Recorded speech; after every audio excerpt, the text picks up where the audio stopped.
Before we continue, if you were Min-ho, would you expose Hye-won? Let know in the comments below, and tell me where you're watching from.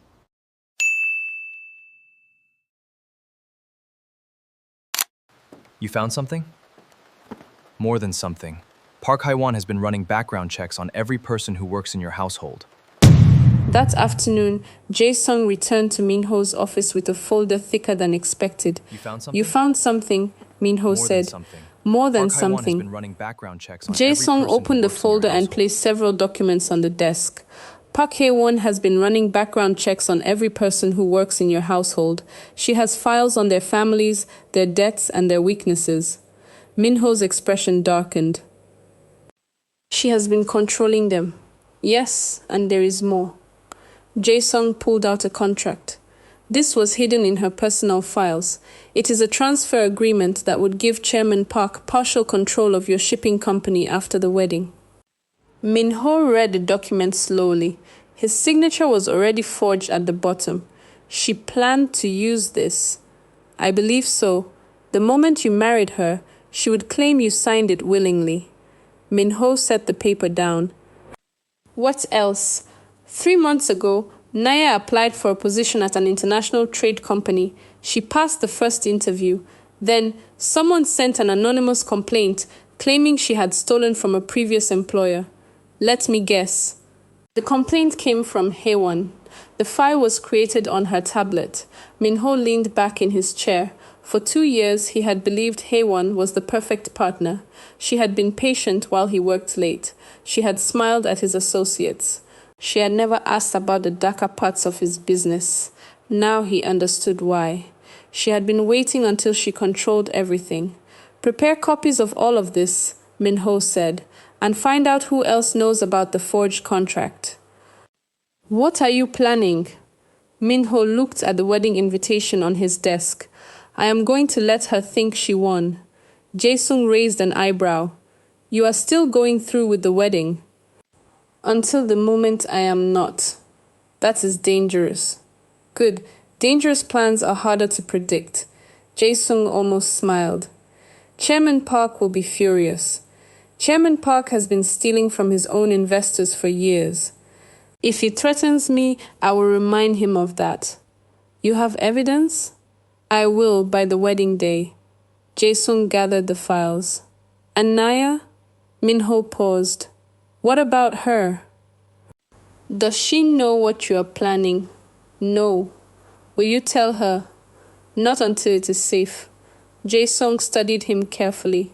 You are protecting her. I am correcting a mistake. It sounds like more than that. Min-ho did not answer. Jae-sung left quietly. Alone in his office, Min-ho opened the file on Naya again. He looked at the photograph of her smiling at the children outside the language school. She had survived years of rejection, financial struggle, and Hye-won's cruelty, and she had remained kind. That kind of strength could not be faked. Min-ho had spent his life surrounded by people who wore masks. He had become skilled at recognizing lies, but Naya was different. She did not perform kindness for an audience. She simply lived it. And for reasons he was only beginning to understand, that mattered more than anything Hye-won had ever offered him. At the mansion, Hye-won called Naya into the dressing room. I need you to organize the wedding jury. Naya entered cautiously. Hye-won sat beside a large mahogany box filled with diamonds, pearls, and gold. She lifted a bracelet and held it toward the light. This belonged to my grandmother. It will be worn at the reception. Naya kept her hands at her sides. It is beautiful. Yes, and very expensive. Hye-won placed the bracelet back into the box. I want you to clean each piece and return them to the safe upstairs. Should I ask Mr. Kang to open the safe? Hye-won's smile thinned. I will give you the code. Naya hesitated. Miss Park, I would feel more comfortable if someone else. Are you refusing? No, I only thought. Do not think. Just obey. The words were familiar. Naya had heard them before. She took the jewelry box carefully and climbed the stairs to the upper hallway. The safe was located in a small room beside the master bedroom. Hye-won followed her. She recited the code aloud, then watched as Naya opened the safe and placed each piece inside. "Leave the bracelet out," Hye-won said. "I want to wear it tonight." Naya set the bracelet on the table beside the safe. "Is there anything else?" "No, you may go." Naya bowed and left. The moment she was gone, Hye-won picked up the bracelet and slipped it into the pocket of a cleaning apron hanging on a nearby hook. The apron belonged to Naya. Hye-won smiled. Then she locked the safe and returned downstairs. Later that evening, Hye-won hosted a small dinner for her father and several business partners. She moved through the room with practiced grace, laughing at the right moments and touching Min-ho's arm whenever someone important was watching. Min-ho played his part. He smiled, he nodded, he spoke about the wedding as if nothing had changed. But beneath the surface, he was counting the days. 5 weeks until the wedding. 5 weeks to gather enough evidence to protect himself from Chairman Park's retaliation. And 5 weeks to decide what he would say to Naya when this was over. After the guests left, Hye-won returned to the upstairs room and opened the safe with a sudden cry. "It is gone!" Her voice echoed through the mansion. Min-ho climbed the stairs slowly. "What is gone?" "The bracelet. I placed it in the safe, and now it has disappeared." She turned to him with wide, frightened eyes. Naya was the last person in this room. Min-ho looked at the empty safe. He had installed new cameras throughout the mansion 3 days ago. Hye-won did not know. He had watched her place the bracelet in Naya's apron, but he said nothing. "Call the staff," Hye-won said. "We need to search the house." Min-ho pulled out his phone. "I will handle this." "Min-ho, that bracelet is worth millions. If she took it, we will find it." He texted Jae-sung a single word. Now, within minutes, the household staff gathered in the main hall. Naya stood near the back, confused and frightened. Hye-won addressed the room with tears in her eyes. "A family bracelet has gone missing. It was last seen in the upstairs safe. I do not want to believe anyone here would take it, but we must search everyone's belongings." Murmurs spread through the staff. Naya's face went pale. The head of security began searching the staff lockers one by one. He found nothing in the first 3. Then he opened Naya's locker. Hye-won's apron hung inside. The guard reached into the pocket and pulled out the diamond bracelet. Gasps filled the room. Naya stared at it in shock. "I did not put that there." Hye-won covered her mouth. "Naya, why?" "I did not take it. Someone is framing me." Hye-won's voice broke. "I trusted you." Naya turned to Min-ho. "Please, I did not do this." Her eyes begged him to believe her. Min-ho looked at the bracelet, then at Hye-won. "Call the police," Hye-won said. Chairman Park, who had remained for the evening, nodded in agreement. The guard reached for his phone. Min-ho raised his hand. "Wait." Everyone stopped. Hye-won stared at him. "Min-ho, the evidence is clear." "Is it?" "You saw the bracelet in her locker." "What?" "I saw a bracelet in an apron. I did not see her put it there." Hye-won's tears stopped for just a moment. "You are defending her again." "I am asking questions." "There is nothing to question. She is a thief." Min-ho pulled out his phone and opened the security footage. "Then let us watch what actually happened." Hye-won's face changed. "What do you mean?" Min-ho connected his phone to the large screen on the wall. "I installed new cameras last week." The footage began to play. It showed Naya entering the upstairs room with the jewelry box. She placed each item carefully into the safe, then left the bracelet on the table as instructed. Then she walked away. The next clip showed Hye-won entering the room alone. She picked up the bracelet, looked toward the door, and slipped it into the apron pocket. The room fell silent. Hye-won stared at the screen. That is not what happened." Min-ho's voice was calm. "The camera does not lie. The footage must be wrong. 3 cameras recorded the same thing." Chairman Park stepped forward. "Hye-won, what is the meaning of this?" She turned to her father with desperate eyes. "I was testing her. I wanted to see if she was trustworthy." By framing her for theft, I had reasons to suspect her. Min-ho played another clip.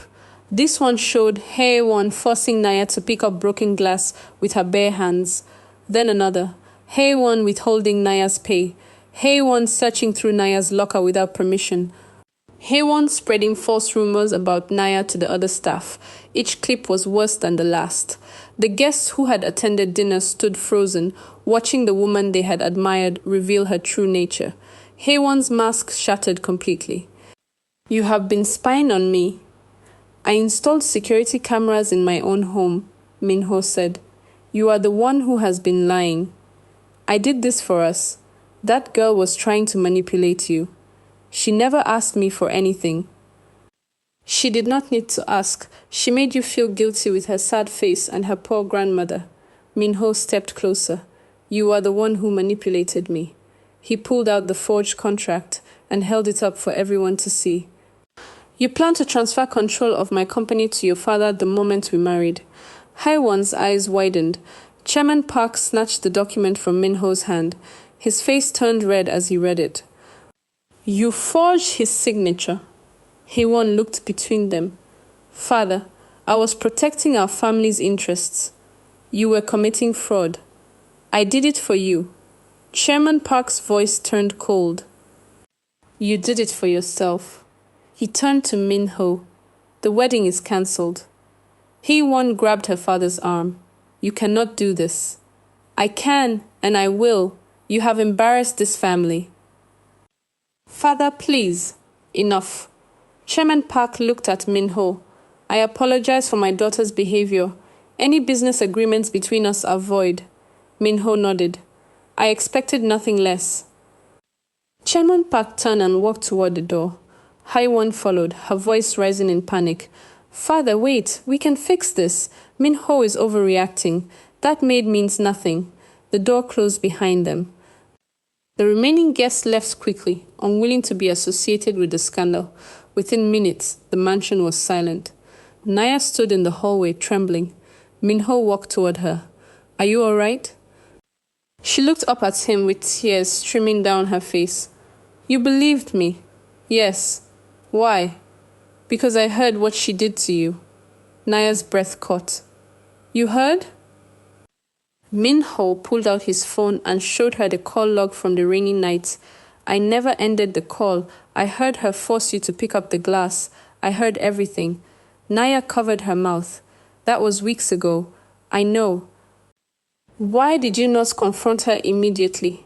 "Because I needed proof that would protect you from her father's retaliation." Naya sank into a chair. "You have been investigating her this entire time." "Yes." "You paid my grandmother's hospital bill." "Yes." "You defended me even when it made her angry." "Yes." Naya looked at him with a mixture of disbelief and something else. Gratitude, perhaps. "Or the beginning of trust. Why did you do all of this for me?" Min-ho crouched beside her chair so they were at eye level.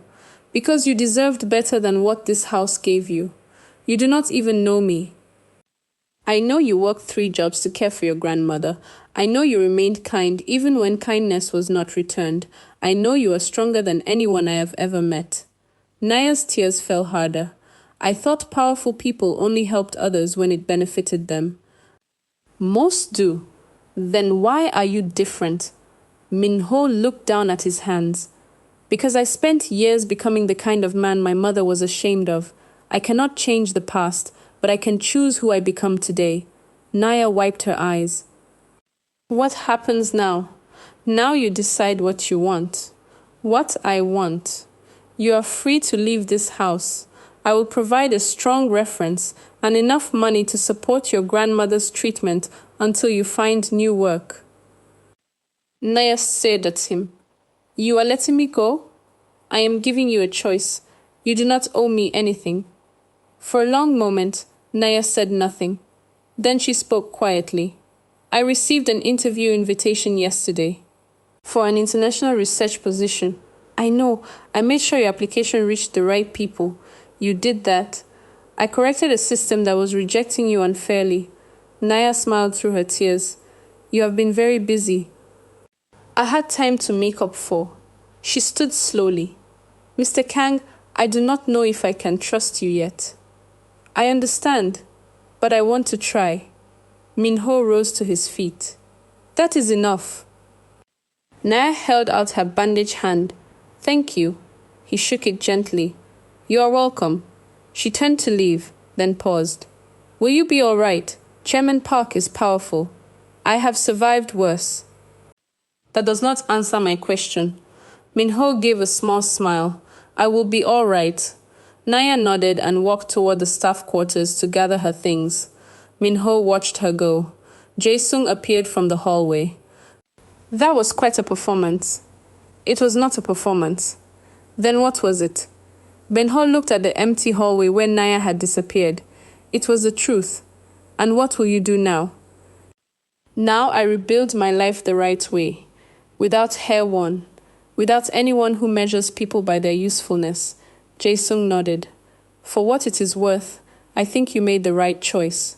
Time will tell. 3 months later, Min-ho sat in his office, reviewing contracts for a new shipping route. His company had lost several partnerships after the scandal, but new opportunities had appeared from unexpected places, younger businesses that valued integrity over reputation. International firms that respected his honesty about his past, and clients who had been waiting for someone willing to operate transparently. The transition had been difficult, but Min-ho had discovered something surprising. He slept better now. A knock sounded at the door. Come in. Naya entered, wearing professional clothes and carrying a folder. She had accepted the international research position and had been working there for 2 months. Her role involved translating trade documents and advising companies on cultural differences in business negotiations. She was excellent at it. Mr. Kang, I have the translation you requested. Min-ho looked up and smiled. You do not need to call me Mr. Kang anymore. Old habits. Try harder. She set the folder on his desk. The contract is ready. I also included notes on the cultural expectations for your meeting in Accra next month. You think I will embarrass myself?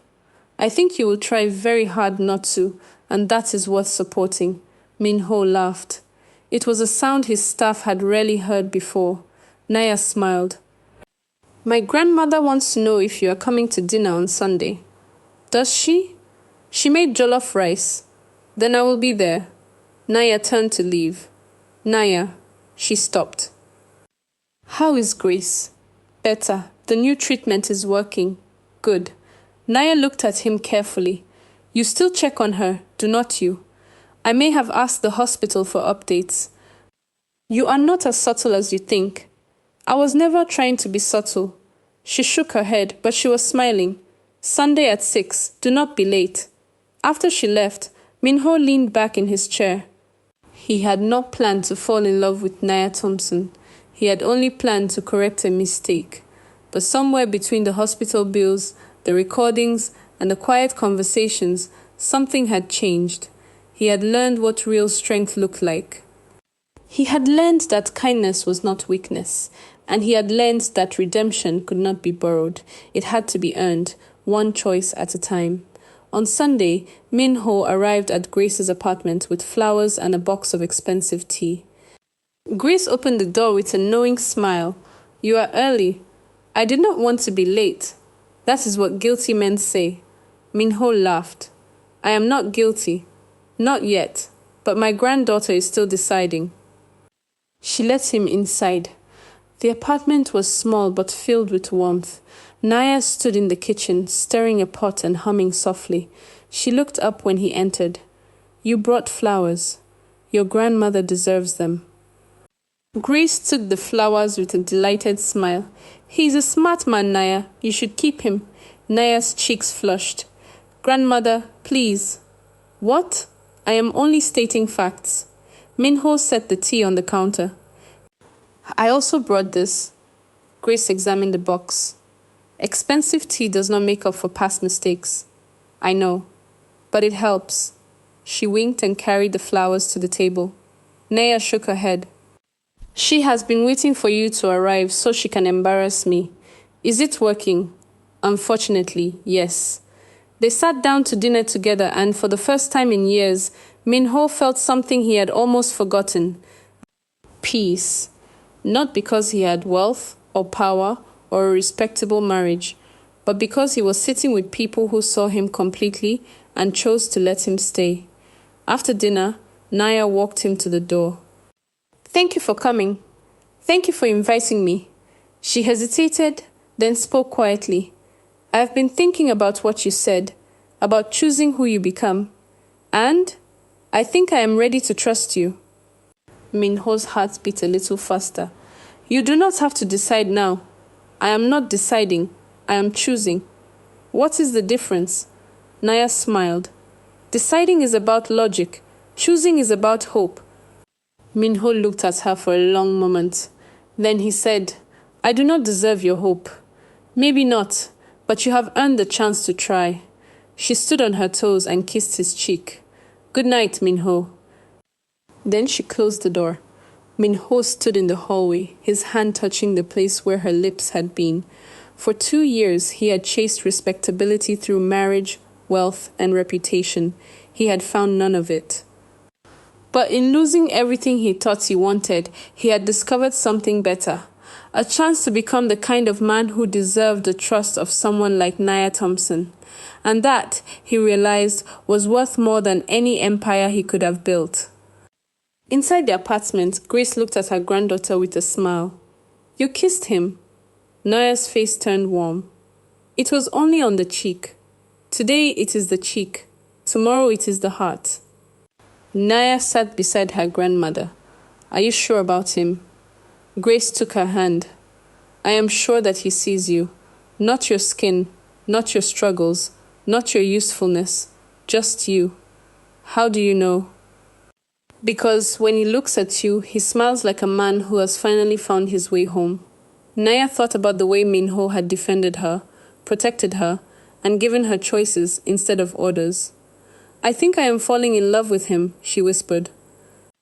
Grace squeezed her hand. "Then fall, my child, and trust that he will catch you."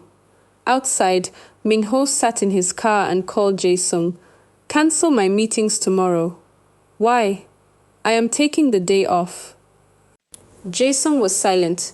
"Sir, you have never taken a day off." "Then it is time I started."